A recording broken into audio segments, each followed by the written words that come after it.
Hi అండి. ఈరోజు మన కిచెన్‌లో సండే స్పెషల్‌గా ఫిష్‌ని చేశానండి. చాలా క్రిస్పీగా తిన్నా కొద్దీ తినాలనిపిస్తదండి. చేపలు ఇష్టం లేని వాళ్ళు కూడా ఇలా చేస్తే చాలా ఇష్టంగా తింటారు. మళ్ళీ మళ్ళీ కావాలంటారండి. ముందుగా అయితే ఫిష్‌ని బాగా శుభ్రంగా కడుక్కున్న తర్వాత ఉప్పు వేసుకొని నీట్‌గా కడుక్కున్న తర్వాత ఉప్పు, కారం, పసుపు వేసుకొని అల్లం వెల్లుల్లి పేస్ట్ మసాలాలన్నీ వేసుకొని బాగా ఇప్పుడు దీంట్లో 2 టేబుల్ స్పూన్ దాకా కార్న్ ఫ్లోర్ వేసుకొని బాగా మిక్స్ చేసుకొని ఒక 10 నిమిషాలు పక్కకు పెట్టుకోవాలండి. చాలా బాగా అవుతుంది. ఉప్పు కారం పోయి టేస్టీగా ఉంటాయండి. చిన్న చేపలు అయితే చాలా టేస్టీగా ఉంటాయి.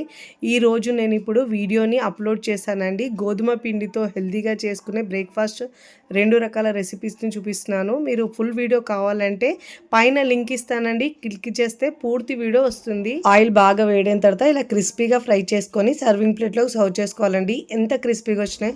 వీడియోని లైక్ చేసి సబ్స్క్రైబ్ చేసుకోండి. Thanks for watching.